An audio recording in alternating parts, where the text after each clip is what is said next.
And for more on this story, we talk to Advocacy Director at the Committee to Protect Journalists, Dr. Courtney Radsch. Well, she's an advocate for freedom of expression and the author of Cyberactivism and Citizen Journalism in Egypt. Well, Dr. Radsch joins us now via Skype. A very good evening to you, Dr. Radsch. Thank you so much for joining us and a warm welcome to the Globe. Thank you. My pleasure. Well, the world marks a Press Freedom Day, but the big question, though, is the press really free? Are journalists really free to do their work?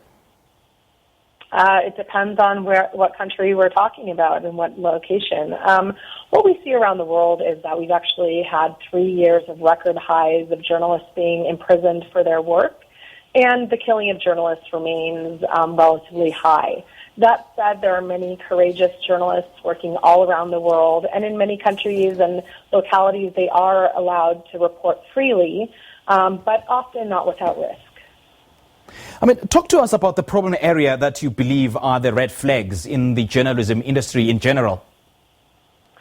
Sure. So when we talk about the most deadly countries, obviously some of those are conflict zones such as Syria, Iraq, Somalia, but also places like Mexico where endemic crime, corruption, and organized drug trade has led to several violent deaths of journalists. Last year, actually, the United States was on par with Mexico for the number of journalists killed because of the shooting at the Capitol Gazette. So what we see is that journalist killings happen around the world, both in conflict zones, but also that journalists are targeted for murder in democracies and around the world in different countries. In terms of imprisonment, there are 3 countries that are primarily responsible for the majority of journalists imprisoned, and that's Turkey, China, and Egypt. They account for more than half of all journalists imprisoned around the world. And in terms of threats, we see that threats range from different kinds around the world, especially during elections. We see that there is often an uptick in violence against journalists. So it's really far-ranging. In the United States, we have the U.S. Press Freedom Tracker, where we're also able to track threats and violence against the press. So of all the countries that are doing very well insofar as protecting journalists and as well as respecting and upholding the rights of journalists, would you include the United States of America, given the President Trump's constant biting of the media? Well, yes. I think that we have very strong protections for the press in the United States, both legal and normative. What we see with President Trump and the constant attacks via Twitter on the press and his vilification of the media and journalists is that it is, creating an environment in which he is denigrating the press and undermining its role in democracy. And of course, there are attempts to hold him accountable. We've seen that this resonates with leaders around the world who would like to do the same thing. So we've seen in Egypt, in Hungary, in Poland, in Cambodia, in China, that governments there are using the same terminology of fake news, enemy of the people, to delegitimize journalists. But if we think about, is the press free to report in the United States overall? Yes, it is. So what kind of, on the issue of fake news, what kind of recourse or redress that journalists have insofar as addressing the issue of fake news? Imagine a journalist working on a story for a month or 2, only to be told in the face that whatever he or she is reporting is fake news. I think journalists have to just hunker down and do their best. There have always been attempts to delegitimize journalists from around the world, and I think that what we see is that with the fake news rhetoric, it's actually having an impact on journalists who are being imprisoned around the world, as we've seen the number of journalists who are imprisoned on false news charges more than double over the past couple of years. In terms of attempts by those in power to undermine their reporting, this has happened, I think, as long as journalism has existed.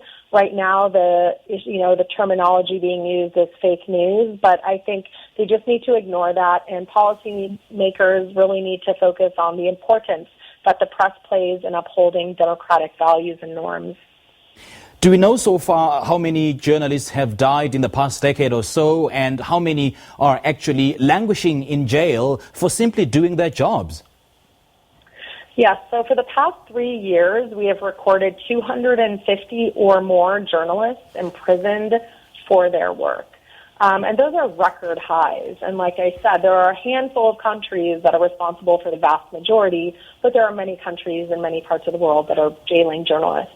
In terms of the number of journalists killed, we've been keeping records for since 1992, and there have been more than 1,340 journalists killed during that time.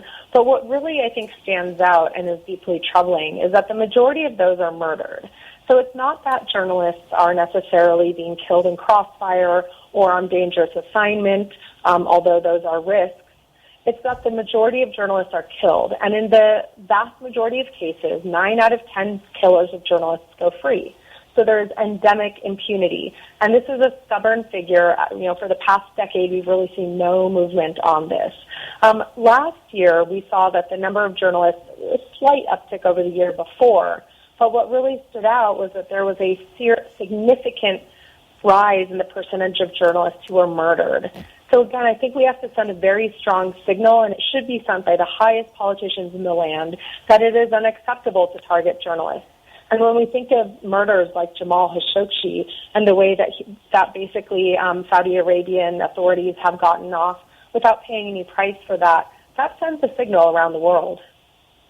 I mean, we know for a fact that most, if not all, media houses around the world sell a particular agenda, be it for the left or the center or the right, be it for the ruling party in that particular country, or be it for the business community. There is a particular agenda that they are selling. So we know, too, that there are some media on someone else's payroll pursuing malicious agendas. So how do we, as the media fraternity, rein them in?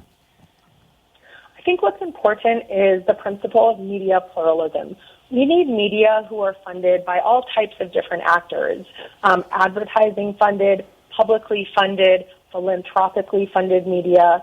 The fact is that, I don't necessarily agree with the premise that every journalist or media outlet has an agenda. I think in many cases the agenda is to help the public be informed, to hold those in power accountable, to educate people about the environment, about what elected officials are doing, about whatever the issue is, and that there are many types of media.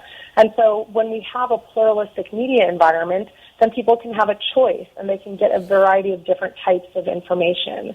And I think that it is incumbent upon us as journalists and as press freedom advocates to make sure that journalists are able to report freely and independently, and to look for how we can help sustain a vibrant and pluralistic media.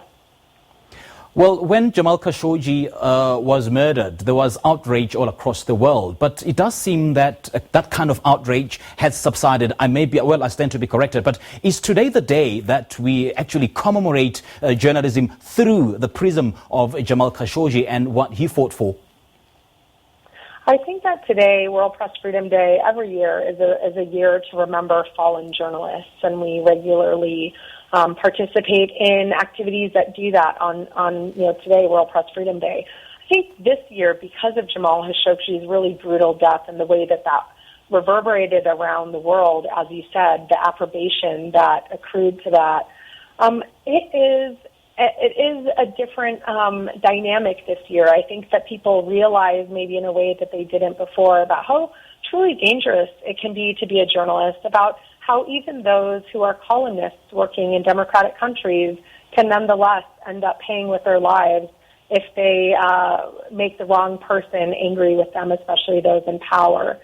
So I hope that what we're seeing is a remembrance that Jamal Khashoggi's killers remain at large and have not paid a price, and also that there will be a UN report coming out from the Special Rapporteur on extrajudicial killing next month. And so it's important that as we see what she finds, that we are able to hold those responsible for his murder accountable. All right, Dr. Radsch, we do appreciate your time and for sharing your insights with us.